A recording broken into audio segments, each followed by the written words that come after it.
కాకతీయుల కాలంలో ధాన్యకటకంగా పేరొందిన అమరావతి పేరు ప్రస్తుతం నవ్యాంధ్ర రాజధానిగా ప్రపంచవ్యాప్తంగా మారుమోగుతోంది.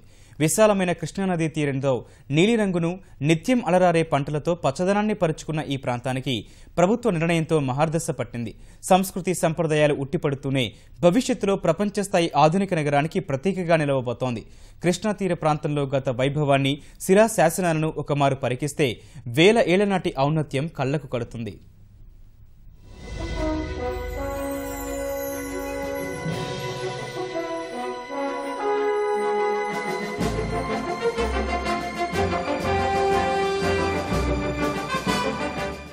వెయ్యేళ్లకు పైగా ఘన చరిత్ర కలిగిన కృష్ణా తీర ప్రాంతం మరోమారు సహస్రాబ్ది చరిత్రకు సాక్షిభూతంగా నిలిచేందుకు సన్నద్ధమవుతోంది. అమరావతి నగరం పేరు సువర్ణాక్షరాలతో లిఖించేలా రాష్ట్ర ప్రభుత్వం అద్భుత నిర్మాణాలకు సిద్ధమవుతోంది. ఈ నెల 22న శంకుస్థాపనకు ఘనంగా ఏర్పాట్లు చేస్తున్నారు. ప్రధాని మోదీ సహా సింగపూర్, జపాన్ ప్రతినిధులు, జాతీయ రాష్ట్ర స్థాయి ప్రముఖులు, విదేశీ విశిష్ట అతిథులు అమరావతిని సందర్శించనున్న నేపథ్యంలో ఈ చారిత్రక ప్రదేశం గత చరిత్రను ఒక్కసారి పరికిస్తే అదో స్వర్ణయుగమని చాటి చెప్పేందుకు సాక్ష్యంగా కృష్ణా తీరంలో అడుగడుగునా ఆనవాళ్లు ఇట్టే కనిపిస్తాయి.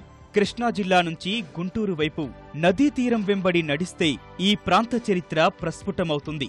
శంకుస్థాపన జరిగే ప్రాంతానికి కూతవేటు దూరంలోనే మల్కాపురం గ్రామంలో 1000 ఏళ్ల కిందటి చరిత్ర కలిగిన కాకతీయుల శిలాశాసనం వెలుగు చూసింది. పురాతన శివాలయం కూడా ఈ శిలాశాసనానికి దగ్గరలోనే దర్శనమిస్తుంది. ఈ శాసనం కాకతీయుల కాలంలో గణపతి దేవుడు, రుద్రమదేవి వీళ్ళు పరిపాలించిన కాలంలో వేయబడిన శాసనం. ఈ శాసనం 42 శ్లోకాలు ఉన్నాయి. ఈ శాసనం రెండు వైపులా ఈ శాసన కాలాన్ని, శాసనం యొక్క వివరాలని, దాన శాసనాన్ని, ఎవరెవరికి దానం చేసింది, ఎందువలన దానం చేసింది, ఈ యొక్క హద్దులు ఏ విధంగా ఉన్నాయి అనేది కూడా మొత్తం చెప్పారు ఇందులో. ప్రస్తుతం శిథిలావస్థలో ఉన్న ఈ శిలాశాసనంపై నలువైపులా వినాయకుడు, పరమశివుడు, నాగదేవత, నంది చెక్కి ఉన్నాయి. మహమ్మదీయుల కాలంలో ఈ ఆలయాలను ధ్వంసం చేసి విగ్రహాలను అపహరిస్తుండగా ఈ నంది ఆ దిక్కుకు తిరిగి ఆగిపోయిందని స్థానికులు చెబుతారు.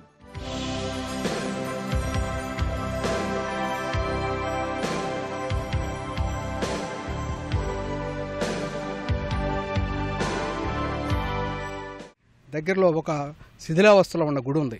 ఆ గుడి కూడా వాళ్ళ కాలంలోనే నిర్మించబడింది.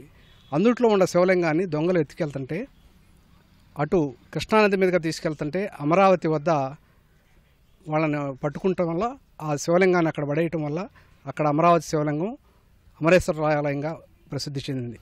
ఈ శాసనం పైన ఉన్న నంది అమరావతి వైపు ఉన్న దేవుణ్ణి చూస్తుంది. నా స్వామి అక్కడ ఉన్నాడు, అందువల్ల అటు చూస్తున్నట్టుగా ఇక్కడ చెప్తుంటారు. శిలా శాసనంతో పాటు కాకతీయులు నిర్మించిన అనేక దేవాలయాలు, ఆరామాలు, రాతి కట్టడాలు ప్రస్తుతం భూమిలో నిక్షిప్తమై ఉన్నాయి. ఈ ప్రాంతానికి దాదాపు 2 కిలోమీటర్ల పరిధిలో ఈ శిథిల అవశేషాలు లభిస్తాయని అధికారులు చెబుతున్నారు. ఆలయాల కింద కాకతీయులు నిధులు దాచారనే వదంతులతో పలుమార్లు తవ్వకాలు జరిపేందుకు ప్రయత్నించిన అక్రమార్కులు ఉన్నారు.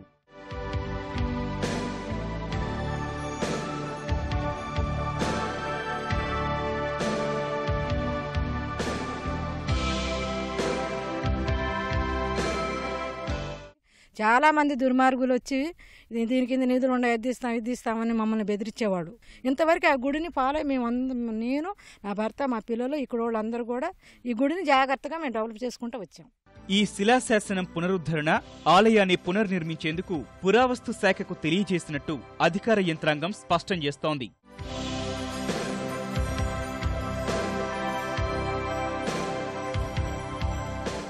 అమరావతి చరిత్రను చాటి చెప్పే నిలువెత్తు శాసనం ఇది. కాకతీయుల కాలంలో నిర్మించినటువంటి శిలాశాసనం ఇక్కడ సమీపంలో అమరావతి ఉద్దండరాయనపాలెం సమీపంలోని మల్కాపురం గ్రామంలో ఉన్నటువంటి శిలాశాసనం ఇది. అప్పటి స్థానికులకు అగ్రహారంగా కేటాయిస్తూ వివిధ వర్గాలకు జారీ చేసినటువంటి శిలాశాసనంగా చెప్తున్నారు. ఆంధ్రీక భాషలో ఉన్నటువంటి ఈ శిలాశాసనం ప్రభుత్వ నిర్లక్ష్యం కారణంగా ఇలా శిథిలావస్థలో పడి ఉన్నాయి. కెమెరా పర్సన్ శ్రీనివాస్తో కలిసి ధనుంజయ్, ఈటీవీ న్యూస్, అమరావతి.